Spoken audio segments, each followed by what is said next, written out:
Welcome to today's video, and I am glad you are here. Many users of the Zangi app want to save photos and videos automatically to their phone gallery. In this tutorial, I will show you how to enable the Autosave to Gallery feature.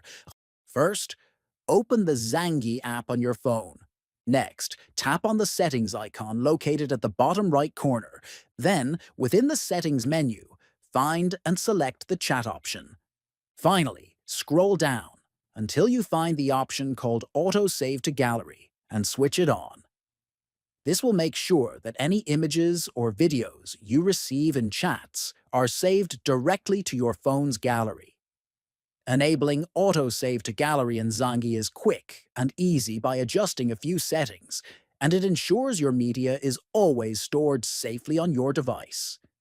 If you found this tutorial useful, subscribe to the channel, like the video, and share it with others.